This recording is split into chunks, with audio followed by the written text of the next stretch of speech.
Hello friends, आज हम पढ़ने वाले हैं महिला प्रयोग से के कुछ क्वेश्चन जो हमारे एग्ज़ाम में बन सकते हैं। हमारे जो एग्ज़ाम में बनने वाले क्वेश्चन हैं वही हमने चैप्टर लिया है। तो देखिए, हम इन क्वेश्चन को देखते हैं। आज का हमारा क्वेश्चन है, इनमें से किसी अवशोषण के लिए नेज इंट्रिंसिक कारक की आवश्यकता होती है। तो विटामिन B12 जो होता है उसको नेज इंट्रिंसिक कारक की आवश्यकता होती है।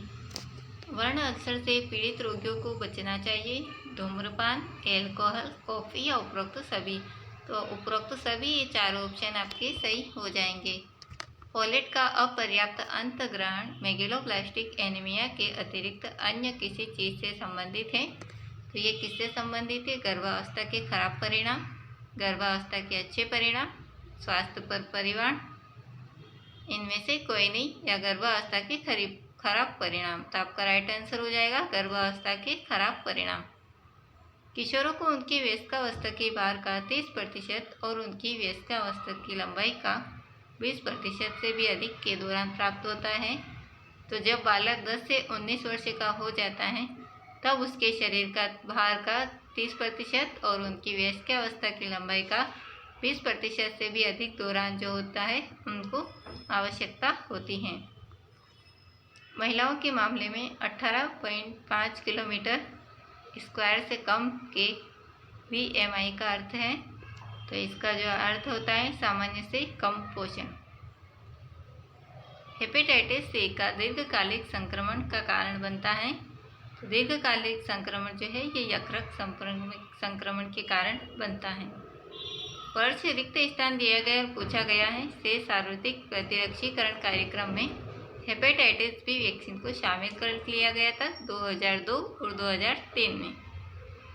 कुछ कैरोटीनॉइड जैसे लाइकोपीन एकल ऑक्सीजन के भक्षक होते हैं और शक्तिशाली प्रदान करते हैं। तो ये एंटीऑक्सीडेंट गतिविधि।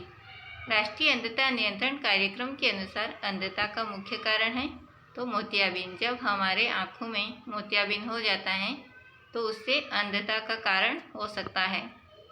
राष्ट्रीय ट्यूबरक्लोसिस कार्यक्रम का मुख्य उद्देश्य निगरानी तंत्र स्थापित करना, टीबी का उचित निदान एवं केस प्रबंधन सुनिश्चित करना, टीबी संचरण की गति वृद्धि को घटाना, उपयुक्त सभी। तो इसका सही आंसर होगा उपयुक्त सभी। इनमें से कौन विटामिन B12 की कमी से उत्पन्न मेगलोब्लास्टिक एनीमिया को ठीक कर देता है? तो ये फोलिक अम्ल को ठीक कर देता है। तेल किसका समृद्ध स्रोत है? तो ये PUF का समृद्ध स्रोत है। इनमें से कौन सा रोग श्वसन मार्ग के माध्यम से फैलता है?